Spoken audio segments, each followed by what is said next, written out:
جن پتھروں کو ہم نے عطا کی تھیں دھڑکنیں، ان کو زباں ملی تو ہمیں پر برس پڑے۔ جن پتھروں کو ہم نے عطا کی تھیں دھڑکنیں، ان کو زباں ملی تو ہمیں پر برس پڑے۔ اس شعر میں شاعر یہ کہہ رہا ہے کہ ہم بہت سے لوگوں کو وہ چیزیں عطا کرتے ہیں کہ جب ان کو وہ مل جاتی ہیں تو وہ ہمارے ہی خلاف اس کو استعمال کرنا شروع کر دیتے ہیں۔ لیکن یہاں پہ یہ ہے کہ جن پتھروں کو ہم نے عطا کی تھی دھڑکنیں، یعنی کہ جن کو ہم نے بولنا سکھایا، جب وہ ان کو زبان ملی تو وہ ہم ہی پہ برس پڑے، ہمارے خلاف ہی بات کرنے لگے۔ مطلب یہ ہے کہ جن چیزوں کو ہم اہمیت دیتے ہیں وہ ہمارے خلاف کھڑی ہو جاتی ہیں۔ لیکن ہوتا یہ ہے کہ آپ جن غلط لوگوں کو اہمیت دیتے ہیں وہ آپ کے خلاف کھڑے ہوتے ہیں۔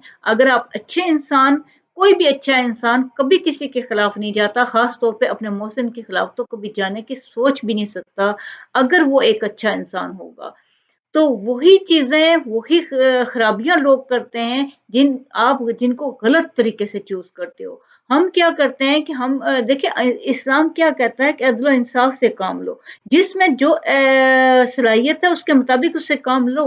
یہ نہیں کہتا اسلام کہ یہ میرا ہے، یہ میرے قبیلے کا ہے تو اس کو اہمیت دے دو۔ اسلام کہتا ہے عدل کرو۔ جو لوگ عدل نہیں کرتے اور غلط طریقے سے کسی دوسرے کا حق مار کے کسی دوسرے کو پکڑا دیتے ہیں، ہوتا ان کے ساتھ اسی طرح ہے کہ وہ بعد میں انہی کے لیے اذیت اور وبال بن کے رہ جاتے ہیں۔